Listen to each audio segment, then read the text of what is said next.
Yellowjackets Season 2, Episode 7. That's right, folks. For this wondrous Mother's Day, we're jumping into the world of television's best mothers. Literally today, the episode, I think, dropped Friday, Saturday, and on Paramount, Showtime, whatever they do.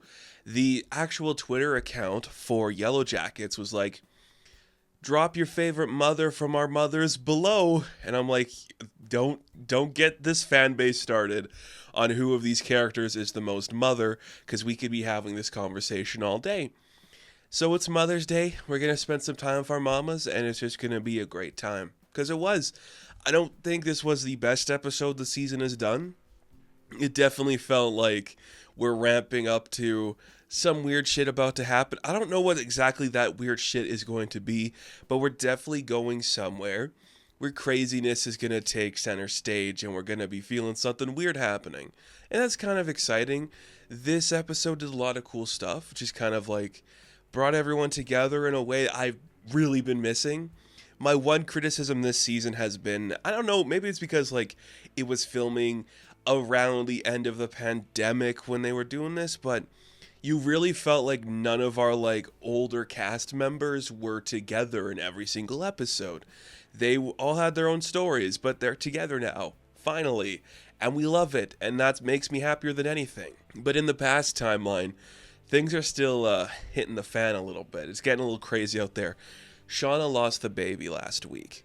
We knew that was the case going into this one, so she is having some postpartum depression issues, just not sure what to do with herself. She actually makes a grave for the baby, and that kind of like emulates what's going on in the present timeline too, where she's talking about like, I'm scared to get attached to something because I think I'm just going to lose it like I did my actual kid, like the first one I had.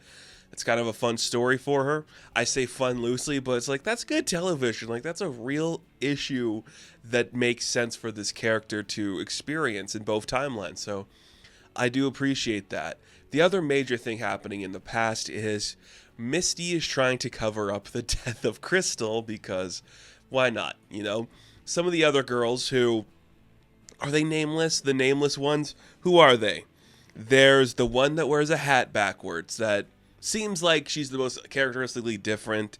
There's the one that's like, we should go eat people again. You know, two of them are just like, if Crystal's dead, let's find the body and eat her. Like, just nonchalantly, like, yes, it's time to eat people.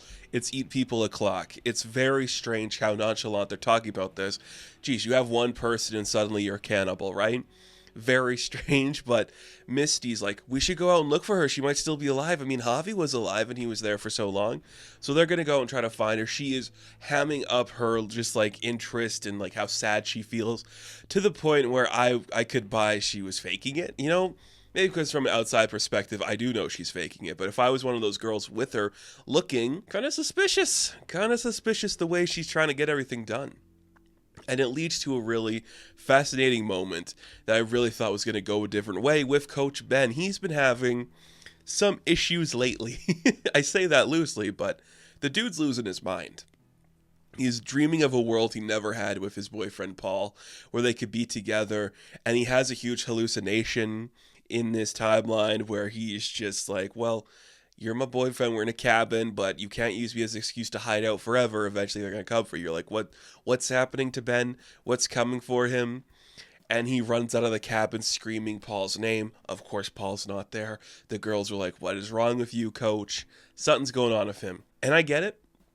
I do understand that this guy, I don't want to say more than any of them would go crazy, but you can imagine from his perspective, you are kind of forced to be the adult here and all these kids are getting crazy and everybody's eating people and acting normal and you haven't eaten anybody and you're the one going crazy.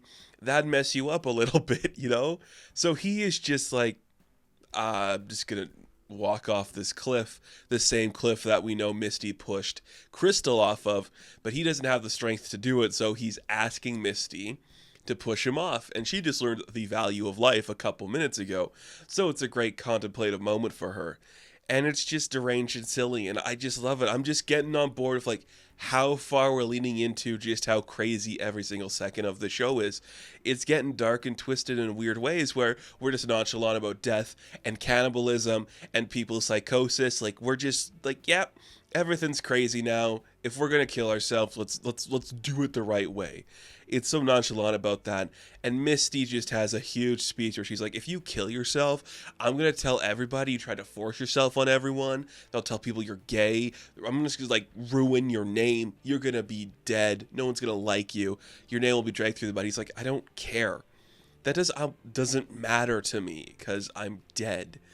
But he doesn't do it because Misty has like a full-on breakdown. Just about, I lost a life today, and now my best friend is dead because I killed her, but I also had a dead baby in my hands, so I don't want another death on my hands, so please don't do that. And he doesn't. Now, does that make me think this guy's getting off the forest train fast and loose? No, he's a goner. Coach Ben's a goner. Unless they want to do like a huge switcheroo thing, and he's not actually a goner, which I guess they could pull that off authentically, and maybe that'll work a certain way. Don't know if they'll do that. He seems like somebody ripe for death. Since we might not be getting a season 3 for a while, maybe... No, they wouldn't have time to rework it, so maybe we're just gonna have him leave. Interesting stuff. It is interesting. And then it kind of wraps up with the snow stops falling, and we're gonna go look, so that happens, and then Shauna has a complete breakdown because she hears Misty like humming a song that maybe Crystal was humming. It's the song she was singing to her baby. Shauna's having a complete breakdown, potentially. So what we have is Lottie seeing another reality, potentially. Ty becoming a new person, and Shauna has been experiencing like a new reality where she saw like her baby survive, but then they eat it. So how the past timeline ends is with everybody just doing a little bit of a watching a fight happen because Shauna goes in to destroy Misty, gets one good punch in, but then Lottie steps in and just takes all the abuse, and we see Shauna just wail on her to the point of a bloody pulp. You think Lottie's dead, and for a brief moment I'm like, oh, maybe Lottie is like, she can't die in the forest or something. Maybe that's what they're going to reveal or something, like she died in that fight and what came back wasn't her or something like that.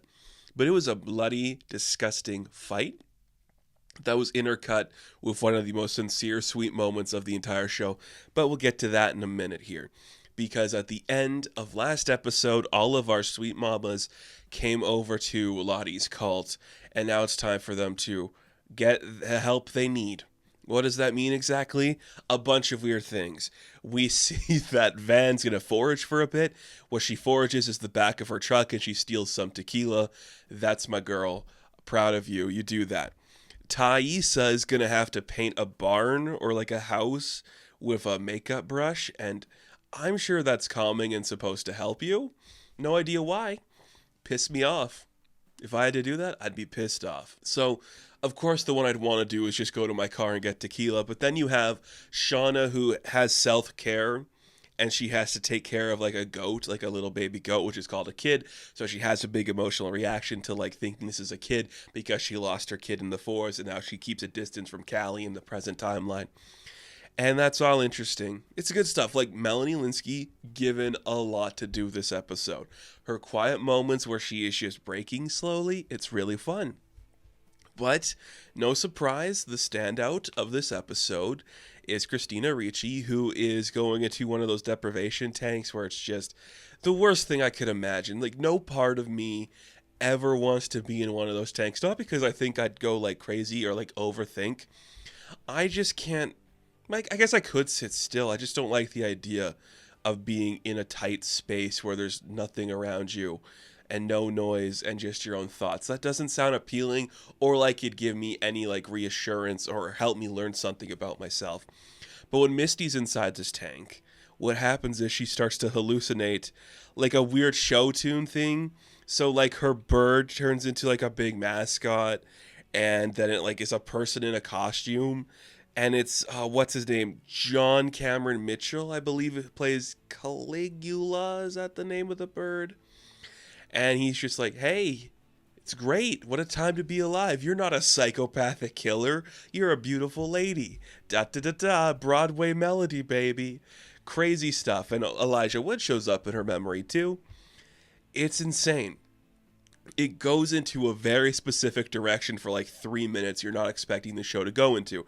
Yes, we have delved with like weird ghost horror stuff, but a weird costume bird that turns out to be a man that is just like wearing a fake beak talking to Ricci in her hallucination. You're not expecting it to go that route. So in that sequence, she is having so much fun. And then there's a sequence that follows right after that where she gets out of the tank and she calls Walter, Elijah Wood. And it's like one continuous take for maybe like 30 seconds of her leaving a voicemail where it's like a whole range of emotion. And it's the best thing you've ever seen. Like she is just committed to that one specific thing and it works so well. And she's having fun and we're having fun with her. And everything's working the way you want it to. Great moment. Like that right there. I'm like, that's the kind of comedy we've needed this season. The kind of comedy she hasn't really had with the extended cast because Misty's been on her own for the most part. And when she's with Elijah Wood, the chemistry's great, but it's different than having all of our gals show up and just have a fun moment. So it's actually Natalie who wants to get everybody together and have like a group session where we talk about our feelings and what we learned today. And as she's trying to like explain the situation, well, Van brings her tequila and they're just passing it across each other, drinking it so Nat can't see. And it is really cute and fun. We're having a good time.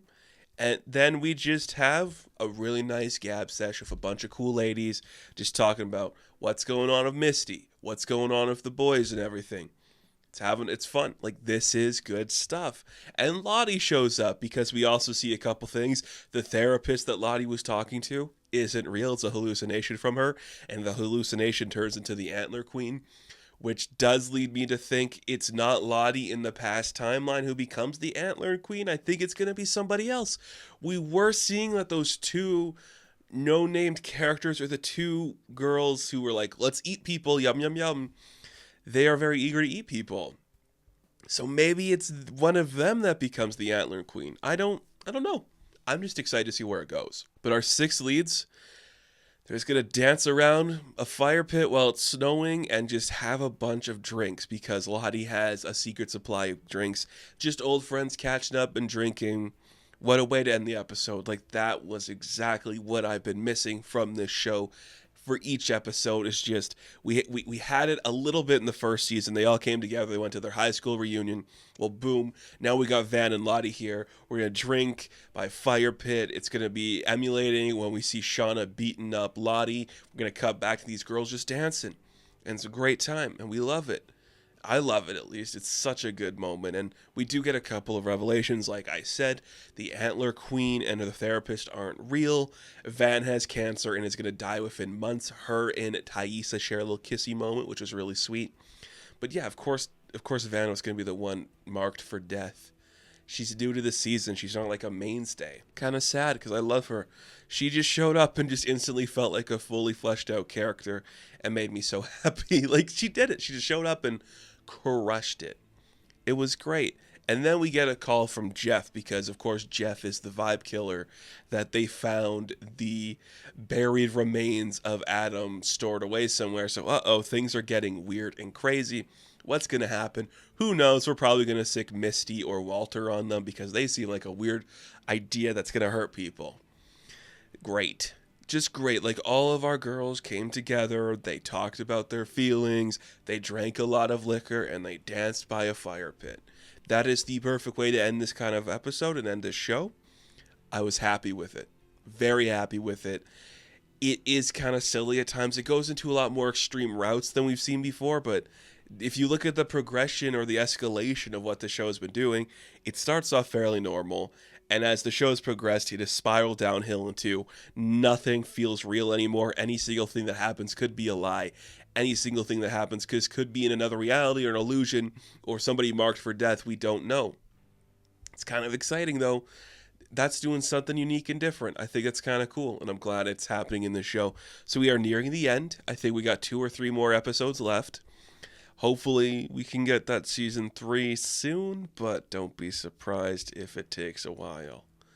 Either way, I'm glad this exists, and I'm happy with this episode, and that's going to do it for this review. So thank you all for watching this video. Be sure to like and subscribe to the channel.